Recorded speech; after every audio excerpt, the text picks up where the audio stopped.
नमस्कारः। आज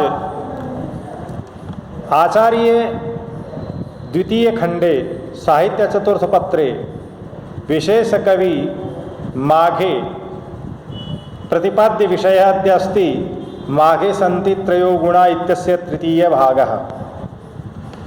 प्रथम भागद्वये अस्माभिः उपमा माघस्य उपमा वैशिष्ट्यं माघस्य अर्थगौरवम् एते बिन्दुद्वयं व्याख्यायितम् अस्माभिः। इदानीं पदलालित्यम् इत्यस्य विषये चर्चा करिष्यामः। उपमा वैशिष्ट्य जो है उसमें हमने उनकी शास्त्रीय जो उपमाएं हैं उनको, जिसमें कि व्याकरण शास्त्र से अनुसूत्र पदन्यासा वाला दिया था। विजयस्त्वयि सेनाया साक्षी मात्रे पदिश्यताम फलभाजी समीक्षोक्ते बुद्धिर्भोग इवात्मनि, ये वाला। स्थायिनोर्थे प्रवर्तन्ते भावा संचारिणो यथा, ये वाला। व्यवहारिक जो उपमाएं हैं उनमें उत्तिष्ठ मानस्तु परो नोपेक्ष पथ्यमिच्छता इत्यादि जो हैं वो उदाहरण उसमें बताए थे। असंपादयत कश्चिदर्थम इत्यादि। और प्रकृति विषय में विहंग राजा वाला जो है, विहंग राजांग रुहै रिवायतैहि हिरण्मयोर्वीर रुहवल्ली तंतुभिः कृतोपवीतम हिमशुभ्रवन्मुच्चकैहि घनम घनान्ते तडितांगणैरिव।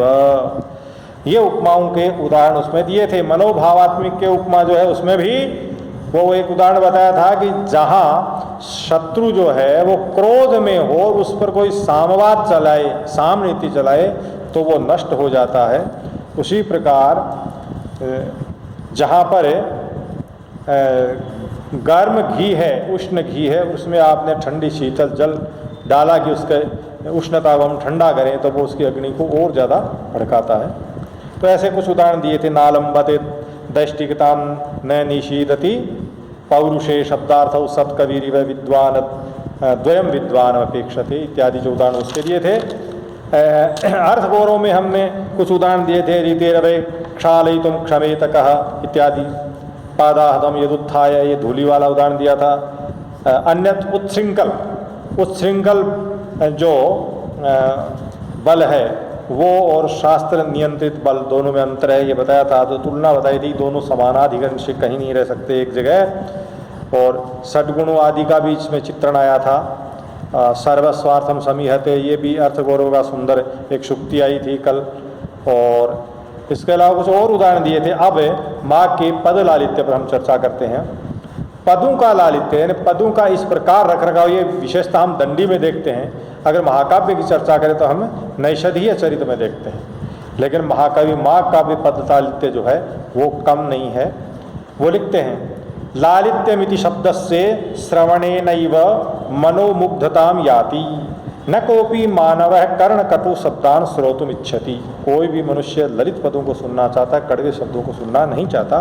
तो कवि को चाहिए कि वो ललित पदों का प्रयोग करे, जिससे क्या है कि उसके जो पाठक हैं, उसके श्रोता हैं, वो उसकी ओर आकर्षित होवें। अतः कवि स्वभावादेव स्वकीयं काव्योद्यानं ललितपद पुष्पैः संयोज्य काव्य रसज्ञान भ्रमरान हटान वशीकर्तुं चेष्टते। काव्य के रसिक जो भ्रमर हैं उनको अपनी ओर खींचने के लिए वो प्रयास करते हैं, यत्न करते हैं। महाकविर माघस्तु ललित पदानाम अवचयेपि अतीव नदिष्णः, वो अत्यधिक निपुण है किसमें? ललित पदों का सर्जन करने में। ललित पदानाम अवचय, चयन करने में बड़े ही निपुण है। एतदीय शिशुपालवद महाकाव्य प्रतिपदम पद लालित्यम प्राप्यते। अत्र ही पद सौकुमार्यम वर्ण माधुर्यम, पदों की सुकुमारता, वर्णों की मधुरता। भाषायाः संगीतात्मकत्वम, भावानुसारी भाषा श्रयणम, भाव के अनुसार भाषा का आश्रय लेना। भाषायाम आरोहावरोह क्रमः चेत सर्वम पद लालित्यम समेधयति। समेधयति वृद्धि को प्राप्त करते हैं, यानी बढ़ाने वाला।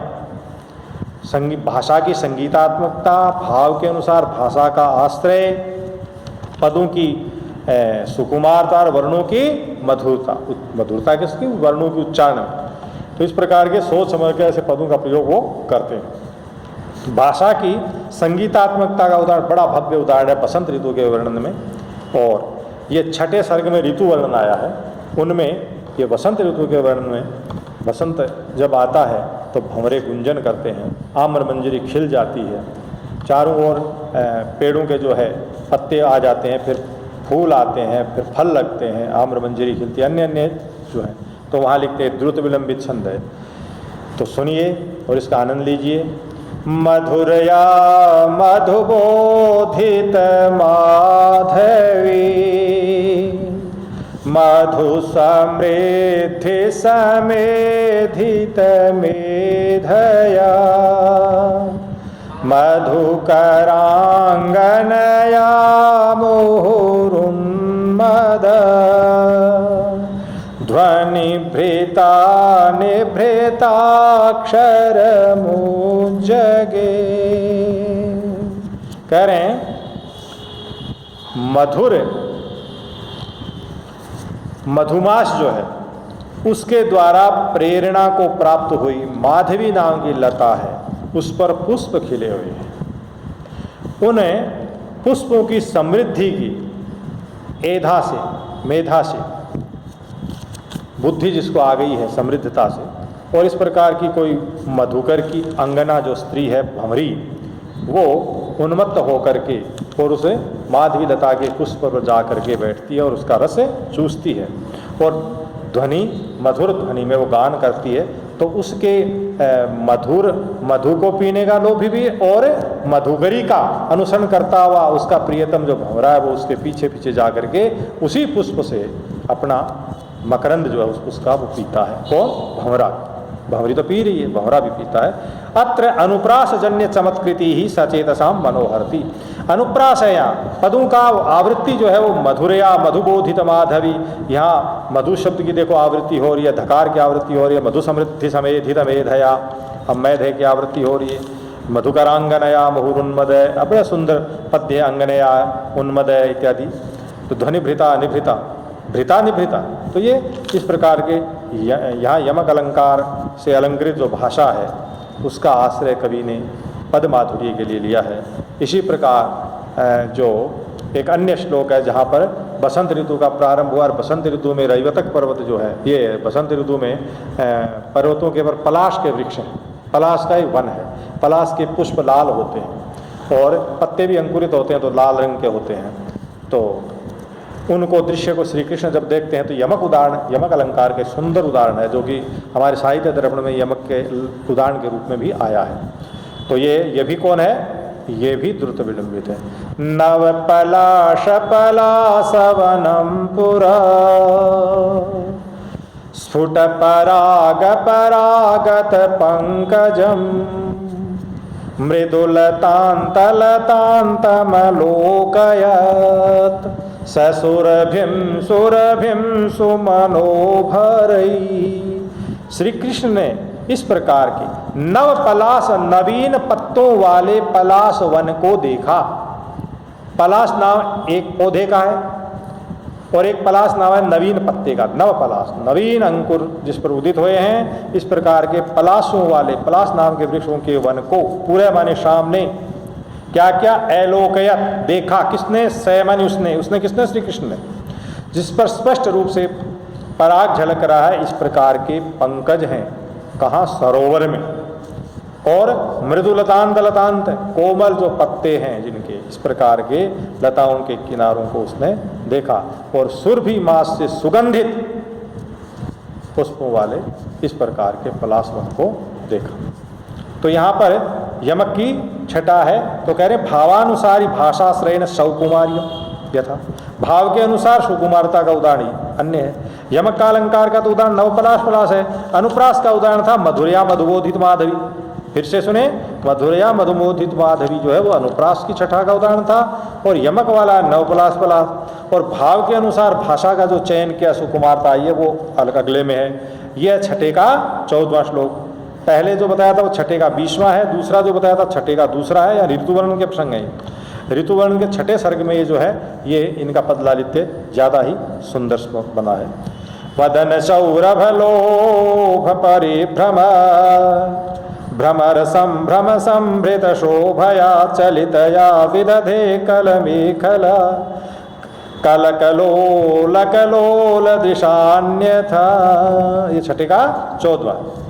अन्य च पदलालित्य वन्तः बहवः श्लोकाः माघ काव्ये दृश्यन्ते एतदीया पदशय्या इयति रमणीया विद्यते यत एकमपि पदम स्वस्थानात् अपाकर्तुम न शक्यते। इनकी जो पदों की शैया है, पदों की जो शयन है, पदों को जो शैया लेटाई है इन्होंने, उनमें अगर एक पद भी इधर से उधर कर दिया जाए तो रमणीयता का ह्रास होता है। एतदीय ललित पद विन्यास संस्कृत साहित्य अद्वितीय एवास्ति, अद्वितीय ही है। वस्तुतः सत्यमेव इदमुच्यते, यह सत्य ही कहा जाता है कि माघे संति त्रयो गुणा, माघ में तीनों गुण। अगर मैं पूरे इस वाक्य को, इस प्रश्न को सारांश में कहूँ 2 लाइन में, तो मैं मेरी अपनी पद्य पद हिंदी पंक्ति में कहूँ तो माघ का सार क्या है सुनिए, कि ये कैसे उपमा का सर्जन करते हैं, कैसे अर्थ गौरव में किस तरह के हैं, पद लालित्य कैसे हैं।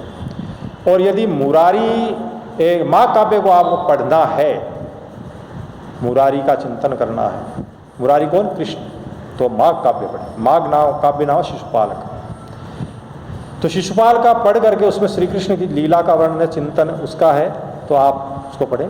अनर्घ नाग नाम का एक नाटक है जो मुरारी नाम के कवि ने लिखा है।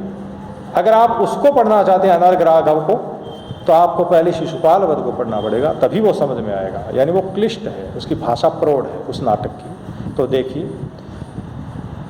नैसर्गिक उपमा करने में कालिदास से समता है, भावों में माधुर्य देख कर मुझे वारिधि लगता है।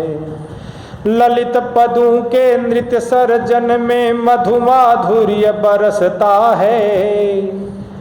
माघ कवि के माघ काव्य में उक्त सभी मिल जाता है। ललित पदों के नृत्य सर्जन में मधुमाधुर्य बरसता है। माघ कवि के माघ काव्य में उक्त सभी मिल जाता है। मुरारी पद चिंतन करते यदि कहीं तू पिछलता है, माघे रति कर अब तो मितवा छोर और नहीं बचता है। मुरारी पद चिंतन कर, दो शब्द हैं, 2 अर्थ हैं। मुरारी का एक अर्थ तो है मुरारी यानी मुर नाम के दैत्य के दुश्मन, उनके चरणों की अगर तुम्हें चिंतन करना है, ध्यान करना है, तो माघ काव्य का सेवन कर। माघ काव्य शिशुपाल वध का सेवन कर। दूसरा इसका अर्थ ये है कि मुरारी यानी मुरारी नाम के श्री कृष्ण की चिंतन करना है, तो अघे माँ रतिम को, अघे पापे, पाप में रति मन प्रेम को माँ कुरु मत करो।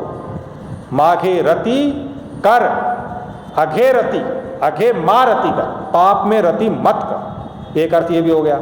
और तीसरा अर्थ ये है कि यदि आपको मुरारी नाम के कवि की रचना अनर्घ रागों को पढ़ना है, उनके पद माने सुप्तिंगंतम पदम, मुरारी के सुप्तिंगंतम पदों को, मुरारी नाम के कवि के विरचित अनर्घ रागों के जो पद हैं उनको चिंतन करना है, तो आपको पहले माघ काव्य को पढ़ना होगा।